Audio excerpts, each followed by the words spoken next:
Welcome to another newsletter from Construction Programs and Results. I'm Michael Stone and I will be sharing our newsletter with you.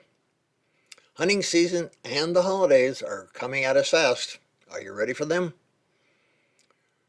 Remember to remind your employees that if they are going to take extra time off to go hunting this year, now is a real good time for them to tell you. You will have jobs to finish before Christmas, before Thanksgiving, and if you don't plan ahead with your job and labor schedules, you could end up looking real bad to your customers when the jobs don't get finished in the time frame you had agreed to. You will also get calls from folks with last-minute kitchen or bath remodels to do, and it will be 2 weeks before Christmas. Be sure you have a response ready to give them that lets them down gently, but keeps you in the loop when they adjust to reality and decide to start the job after the holidays. And speaking of the holidays, if you haven't done so yet, you might want to look into installing holiday lighting. Putting the lights up and taking them down can be very lucrative end of year project that you can use to help pay your bills. This week we're going to look at getting between a client and another contractor, and instead of getting involved, our friend took the opportunity to educate a client on quality. He was asked to look at a project that was done by another contractor. After visiting the job site, he received an email asking for help, and the email said, "Would you please write a list of all the problems with the porch that I can refer to and bring to small claims court when I go? A general letter of the poor workmanship and problems with his work.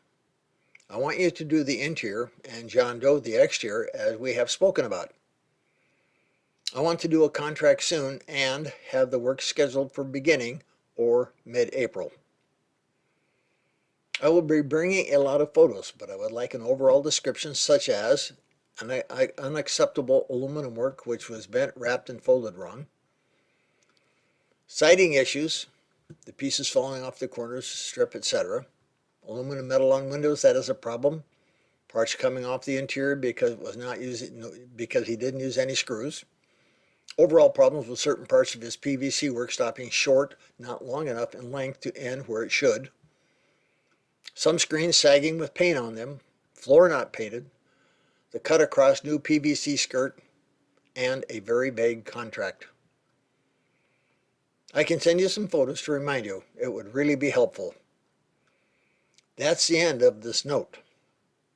Now, when you're asked to fix a project that was done by another contractor, you never know what you're walking into.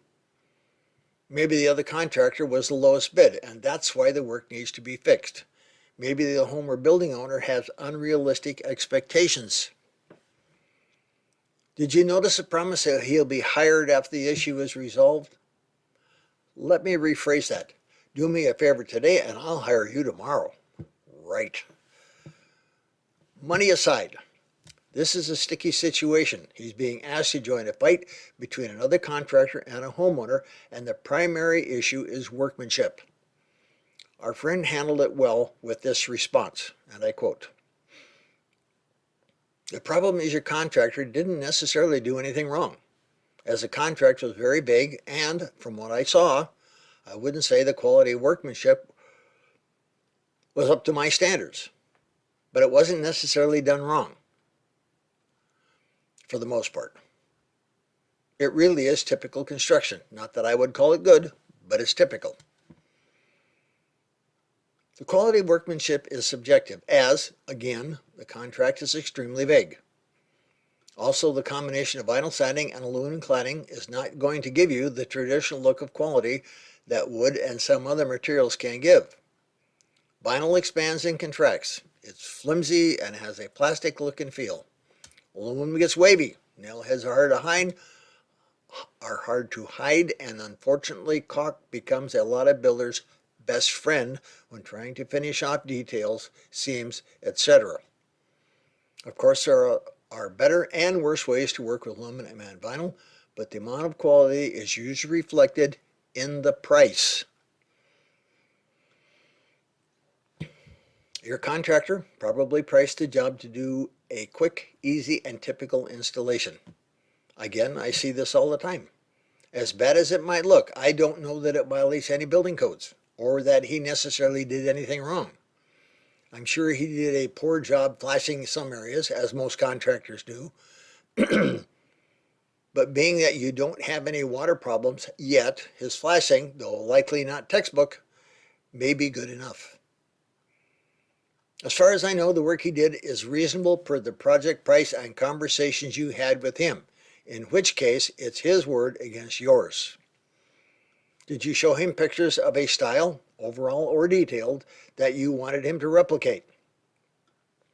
Did you show pictures or drawings of what he was going to do? Did you check out his references or look at other projects he worked on before you hired him? If so, you may have a good case that his work and or quality of work does not match the drawings or pictures of other projects that he showed you. But if there were no drawings, no pictures, no specifications, etc., then it's hard to determine whether or not what he did was wrong. That said, I'm going to decline in getting involved in this any further. My suggestion is that you hire an attorney or an arbitrator who specializes in residential construction cases and go from there. I'm sure the Department of Consumer Protection can guide you on this issue. I wish I could have better news for you. End of quote. That was his response. He was polite and didn't burn any bridges, but he also didn't allow himself to get drawn into the fight. Smart. Very smart. Questions on the telephone won't always tip you off that you're going to be asked to be an expert witness for an owner. If you do go on these calls, and we all have at one time or another, make sure that if you're going to get involved, you have a written agreement and get paid. Our friend obviously felt that he did not want to get involved at any price and chose to walk away. Again, I think that was a very smart move. Getting involved would have taken his focus off his own business. He was also dealing with a homeowner who appears to have hired a previous contractor based on low price, so they might not be someone he'd want to work with anyway. There are a lot of little details in the response that can serve as a lesson to any homeowner hiring a contractor. Make sure the contractor knows what you want. Check references and or look at other projects. Don't work with a big contract, and always remember, you get what you paid for. Thanks again for watching, and may the profits be with you.